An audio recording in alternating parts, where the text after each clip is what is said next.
What's going on, guys? Hey, my name is Logan Manzanares, and in this video, I'm going to show you there's actually 10 ways that you can make money in real estate. And I'm going to tell you what, I only make money in one of them, but I'm telling you what, there's so many other ways that you can get into the game of real estate. Let's go.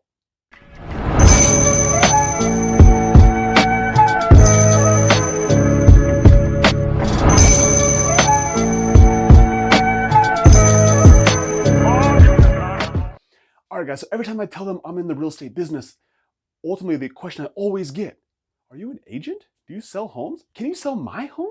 And my response is always the same. No, I don't have a license. I've never sold anyone else's house before in my entire life, and it's not the game I'm in. I'm not in the business of selling real estate. But you know what? Selling real estate is one of the ways that you can make money in real estate, but I'm telling you what, there's 9 other ways, and I'm gonna go through with all of those with you today. All right, guys, so the first way that you can actually make money in the game of real estate is simply selling your home. So if you own a home, guess what? You can sell that asset, right? And that's actually how you make money. Now, let me ask you this. So when it comes to selling your home, though, it's not just a matter of, let's say you sell your home for $200,000. Let's say that you currently have a mortgage, you owe $100,000. There's $100,000 in there. Now, let me ask you this. Like, do you think you actually get all $100,000 of that?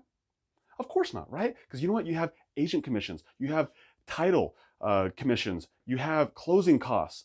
There's other things that actually go into the process rather than just you making that $100,000. So actually, let me break it down exactly what you can estimate making on when you sell your home, right? So typically, if you sell a home, you're going to probably pay somewhere between 5 and 10% total costs, right? So this is going to go between agent, between title company, between closing costs, between 5 and 10%. So which means that if your home is worth $300,000, you're going to pay somewhere between $15,000 and $30,000. So let's just go on the top end. Let's say you paid $30,000. That means you thought you were making $100,000, you're actually making $70,000. And guess what? You could potentially have to pay tax on that depending on how long you own it for. So now, if you actually own that home for more than 2 years and it doesn't quite meet that $250,000, which in this case it doesn't, you actually get that all tax-free. And let me tell you this. If you actually are married, you actually get up to $500,000 of tax-free money on a primary home purchase, right? So those are one way, that's the first way you actually can make money in real estate. All right, the second way you actually can make money in real estate is called rental arbitrage. So this is something you probably never heard before, but basically it means that let's say you get a lease for $1,000, okay? And let's say that you actually find somebody else who's willing to rent it for $1,200. And so what you do, you're the middleman, right? So you're arbitraging this. So you got the lease for $1,000 and you got the renter for $1,200, and you're making $200 a month. Now, you got to make sure that you are super upfront with the person you rented it from, so the landlord, the property management company, what you're doing, right? Because most clauses inside the rental contract say there's no subletting, which in this case it would be subletting. And so you got to make sure that you're upfront with this to begin with. But as long as they're okay with it, then you actually can have the ability to basically have control over that property and then command a higher rent for that. And how you command a higher rent for that is really simple. You could furnish it, you can still rent it long term, or most people do is actually do short-term rentals. Again, you got to make sure that you're legal in doing that as well. But you can short-term rental it. So let's say you're paying $1,000, you can short-term rental it for $2,500. After all expenses are paid, maybe you're netting, between $1,000 and $1,500 every single month. And so that's called rental arbitrage, which is the second way you actually can make money from real estate. All right, the third way you actually make money in real estate, as we talked about earlier, is becoming a real estate agent. So this is the one that everyone almost knows about, right? That everyone knows a friend, they know a family member, they know somebody who's in the game of real estate, right? You know how you know that person? Because they'll tell you, because they have to, right? Because a real estate agent, well, guess what? They only get paid when the sale goes through the home. They are commission-only salespeople. And so usually they're gonna get paid 1 to 3% per side of the deal, which basically means that in a typical transaction, you have a buyer's agent and you have a seller's agent. Each of those agents are usually going to give between 1 and 3%. Let's just say 3% to keep the numbers really simple today. So let's say there's 3% to buying it, there's 3% to selling it. And so after the sale, let's say it's a $300,000 sale, that agent would get about, what, $3,000, right? To make that sale. Now they get both sides of it, they can get $6,000 in that sale. And so ultimately, the cool part about this is that as a real estate agent, you can actually make a lot of money if you get both sides of the deal, or you can negotiate your terms on it. But either way, in order to actually get paid, you have to sell the real estate. But that is the third way you can get paid in the real estate game. All right, so the fourth way to get paid in the real estate game is either being a title company or becoming a real estate attorney, right? And depending on what state you are, you have to close through one of these two avenues, but those real estate attorneys or the title companies make somewhere between 2 and 5% of the actual purchase price. And so what these people do is they make sure the title is done properly, it gets deeded over to the new owner safely, and to make sure everything's taken care of, that makes sure that you're not just spending $300,000 on an asset you don't actually own. And so highly recommended you use a real estate attorney or title company, just depending on what state laws you're in. The fifth person that can make money in real estate is the contractor, right? And so contractor, well, they can do anything from new builds, they can do additions, they also can just do rehab projects. And so with contractors, they're all gonna be paid a little bit differently, right? Some are paid by the hour, some are paid by the job, but having good contractors, no doubt, is one of the best ways to make sure that your real estate business is thriving if you need to do new builds, or you wanna do additions, or you need rehab projects done. All right, the sixth way you can make money in real estate is actually being a loan officer. And so there's people who work for a bank. They're called loan officers. They're the ones who go through all the nitty gritty. They're the ones who actually are the ones who determine if you are qualified for a loan. And then they actually walk through the process, ask you for all the documentation. And usually, honestly, it's not them. It's they have a coordinator, they have an assistant who does all the nitty gritty for them. They're just really good marketers. They're salespeople as well, because you know what? They get paid on commission. Some get base in commission, some are just 100% commission. And so they're very incentivized to get the deal done as well. They'll make somewhere between 1% of the total purchase price. So again, on a $300,000 purchase, they'd make about $3,000. All right, the seventh way you can make money in real estate is actually becoming a lender. Now, most people think about big banks, right? So you think about the Wells Fargos, you think about the Chases. These are the big banks of the world. Like they lend out their money for 3, 4, 5%. And they give you that money in order for you to go buy a loan on a piece of property, right? So what they end up doing though, is they end up usually selling those loans to a secondary servicing company who basically will charge 2% or 3% less than basically what they put the loan out for. So they basically make their gap on there. And that's basically the next way you can make money in the real estate business is becoming a lender. Now that's long-term rentals, but how you can actually get into the game is maybe by doing some short-term lending, right? And so short-term lending is like hard money lending or private lending.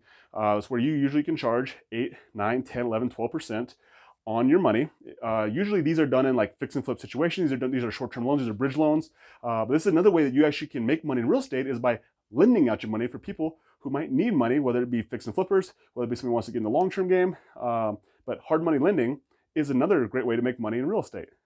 All right, the eighth way to make money in real estate is by being an inspector. So there's actually people who go out there and they do home inspections. So when I go to purchase a home, I want to have someone who's really smart. I want them to go through this home in detail and thorough and give me a report at the end of that inspection saying, you know what, looks like this roof might need replaced. You know what, this plumbing is old. You know what, the electrical hasn't been replaced since the 70s, right? And you know what, there's a hole right here, the foundation is cracked. And there's all these things that they basically let me know as a buyer that I can say, you know what, I'm not really sure if I want to buy this house at the agreed upon price that me and the seller negotiated earlier. And so usually what we could do with that inspection report is we can take it back to the seller and say, you know what, these are all the things that we found through the inspection report. I either want you to fix them or I want some money back at closing. That way I can fix them myself. And that's a lot of where negotiations come into a part.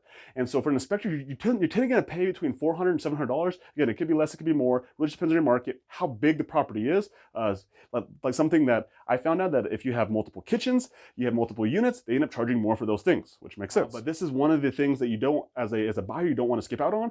And as someone who's an inspector, like you can make really good money as somebody goes through the home and make sure that you're finding all the things that you can take to a buyer to make sure that they're buying a safe, sound investment. All right. The ninth way you can make money in real estate is by becoming an appraiser, right? And appraisers, what they do is they're basically contracted by the bank to go look at the property, comp the property, make sure that the property is actually worth what the market says it's worth. That way the bank is only lending against an asset that actually is worth what they say it's worth. Which basically it keeps the bank from lending too much or getting over leveraged and get them in a terrible situation to make sure that they're not overextending their terms, to make sure that if the market does crash or does go down, there's still enough equity in the house based on your down payment. And so an appraiser, the cool part about being an appraiser is that like if you actually can get into being an appraiser, like the only way you can get to be an appraiser is that you have to become an apprentice of someone who's already a journeyman appraiser. I'm not sure exactly that's how they use the words, but essentially you have to be an apprentice to someone who's already in the game. They have to teach you the ropes. That's the only way you can become an appraiser. Like there is no certification that you can take. You literally have to be taught by somebody who's older than you, which basically means that the appraisers who are in the game right now, they have full control over the market. They can say no, they don't want to appraise anybody, or excuse me, that they don't want to help anybody, that they don't want to bring anybody else on, which basically means that they get to control the market. They have a monopoly. This can be a big problem because you know what? Like right now we're facing like 4, 5, 6 week turnaround times to get appraisals because there's just not enough people in the market with as much demand as going on right now. And so appraisers, the bank's usually going to charge $700 to $1,000 for an appraisal. And again, as an appraiser, like you become a subcontractor, which basically means that you get to take all that money and you get to make that money. So that's the ninth way you can make money is as an appraiser.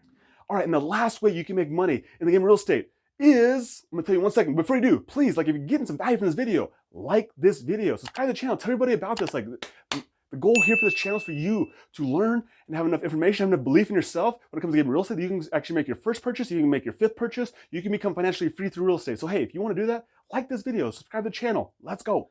All right, guys, let's get into the 10th way to make money in real estate. And this is the way actually how I make money, and this is the way I recommend how you do it too. That's like actually becoming an investor in real estate. So investor means you make money from the property, right? And so there's actually 4 different ways you actually can make money as an investor. So I'm gonna break through all 4 of those down now.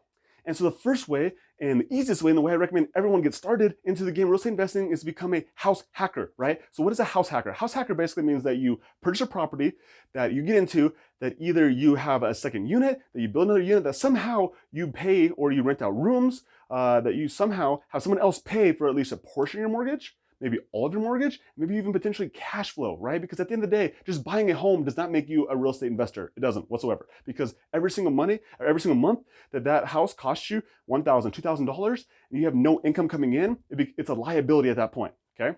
And so in order for it to make it cost you either less money or no money, then you do a strategy called house hacking, right? Again, bring a roommate in, have another unit. One of my favorite strategies to do is actually put your home up on Airbnb and short-term rental it.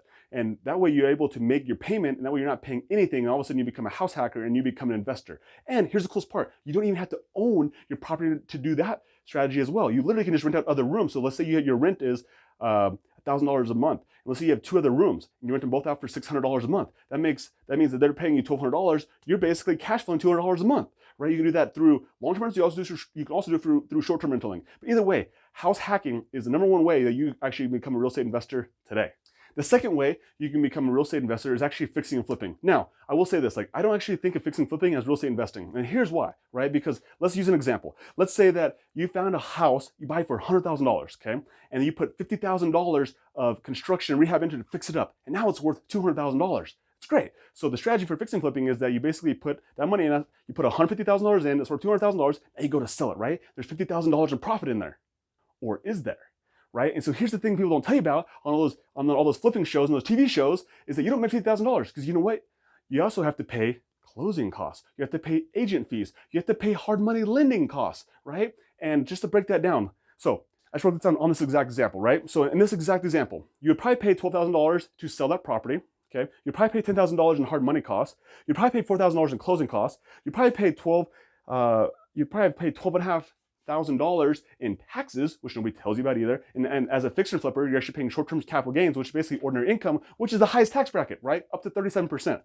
And that means after all's left over in this $50,000 profit that you thought you were going to make, you end up only making $11,500, okay? And here's the craziest part. That flip, it took you 4 months to do it. And I'm telling you what, 4 months is actually really, really fast, right? Most flips take 5, 6, 7, 8, 9 months. So let's just go great situation. Let's say it only took you 4 months. Guess what? You're only making $2,800 every single month, okay? Not a lot of money, okay? And once you sell it, guess what happens? You have no asset anymore, which doesn't make it a true investment. And so, while fixing and flipping is considered real estate investing, myself, I don't like it. It doesn't make sense to me. All right, the third way you can actually become a real estate investor is by what I call hedge funding, right? So what hedge funding is basically buying a piece of property and just anticipating that it's going to go up, just hoping it appreciates, right? So let's say you buy a $200,000 house, and guess what? It's worth $200,000, but you know that you're in a market that appreciates, and so you hope that in 2 or 3 years it's going to be worth $225,000 or $250,000. Great. So what happens though in the meantime is that you got to either put a renter in there or you just literally sit on it. You're literally losing money against that mortgage every single month. Well, let's say you buy it cash, you still got to pay tax, still got to pay insurance, so you're still going to be losing money on it, just in the hopes of you being able to actually appreciate that property. And then what? And then you're gonna sell it. So you're gonna sell for $25,000, but again, you're gonna pay taxes on that, and then what do you do with that money? And so ultimately, hedge funding, as I call it, is a third way you can actually make money, but I don't think it's the really smartest way because it actually puts you at the most risk when there is a downturn. So let's say that you buy for $200,000, you expect it to go up to $225,000 in 3 years. Well, let's say the market crashes. Now it's worth $150,000. Now you're $50,000 underwater, and it's constantly losing you month. It's constantly losing you money every single month. How long do you think you actually be able to hold that asset for? Not very long, right? And so that's why I don't think hedge funding, when it comes to not buying it based on cash flow, makes a lot of sense as an investor. Which brings me to my fourth and final way you can become an investor, which you can become a buy and hold investor. Now, if you haven't realized already, that is exactly what I am. That's what I believe in, because ultimately I'm buying for cash flow, which means if I buy a piece of property, I actually don't care how much it costs. What I care about is what am I paying every single month to service that loan, the taxes, insurance. And so that could be, let's say it's $2,000 every single month. How much can I get for rent? Is it $2,500? Is it $3,000 a month? Is it $1,500, right? And so like I make sure that I cash flow at least a minimum of $500 every single month, which means that in this situation, it had to be at least $2,500 for me to even look at it. Now, there's different strategies I can use in order to get that $2,500. I could do a traditional long-term rental where I say, hey, you pay me $2,500 a month. I put you on a 12-year lease, or excuse me, a 12-month lease, and I basically make that spread that way. I can also do what I call a midterm rentals where I furnish the home and I have people who rent it out for 1 month, 2 months, 3 months, 4 months at a time. Or I could do a true short-term rental where it can be booked by the night, by the week, by the month, and you can make a lot more money that way. There obviously is a lot more cost that goes into short-term renting as well. But either way, the whole point of the game is that I want to be able to make at least a minimum of $500 every single month. I have properties that make $2,000, $3,000 every single month as well. But at least $500 a month in order for it to actually truly make sense from a buy and hold perspective. But at the end of the day, I can hold that property forever because it doesn't matter if the property goes up, down, or sideways. If my cash flow stays the same or goes up, the property is always making money, which means I can withstand big downturns and also get the benefit of it. If the market keeps going up, I get all the benefit of the appreciation. So I'm a buy and hold investor, and I recommend you being that too because it's the safest, most securest way, and you get the most positive impact from your real estate. So if you like what you're hearing, please like this video, subscribe to this channel, and hey, those are the 10 ways you actually can make money in real estate. And if you want to learn how to become a buy and hold investor, you want to learn how to make money, and not only just make money, but make money passively and the money that builds upon itself, you need to reach out to me. Let's go. Let's create a game plan. Let's partner up. Here we go. Bye.